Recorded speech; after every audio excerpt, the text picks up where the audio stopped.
diabetes, and Alzheimer's. But all this is years away. The science is just beginning. Inside this barn is a herd of cows that evolution could never have produced.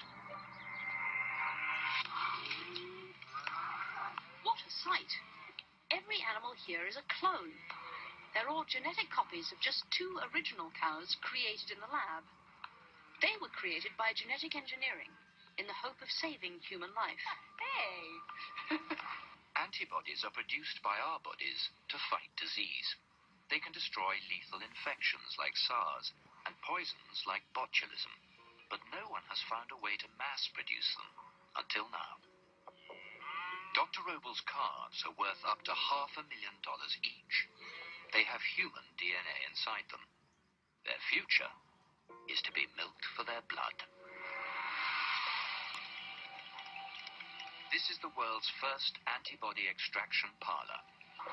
For 2 hours every week or so, these precious cows are connected to pumps that filter their blood and extract human antibodies. The ultimate goal is to, say, take anthrax, expose the cow to anthrax, and inject it with anthrax, at which point it starts making lots of antibodies against anthrax. And then you can collect those antibodies, purify them, and treat people who have been exposed to anthrax. But it's no easy job to get cows to produce human antibodies. You have to genetically modify the cow's immune system to make it at least partly human. Dr. Robles has had to copy 2 sets of genes out of our DNA, which he then combines into a package called a microchromosome. But to get that microchromosome into the cow, he's had to use one of the most complex cut-and-paste jobs I've ever heard of. Take the microchromosome and you transfer it from mouse cells to chicken cells. Okay?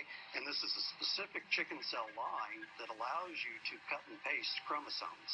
And the best way to carry this chromosome is actually in a hamster cell line. So then it goes to a hamster cell line. We then transfer it to the cow cell line. So let me just get this straight. To make a human chromosome, you have to go through mice, chickens, hamsters, and then cows. And then finally cows, yes. Wow. Because each cell type has its own peculiar but specific quality that allows us to do a specific kind of manipulation. These cows take blood donation to a whole new level. Just 10 or 20 of them could supply the yearly worldwide demand for one of Dr. Robles' antibody therapies. And it's the kind of advance that only genetic engineering could have given us.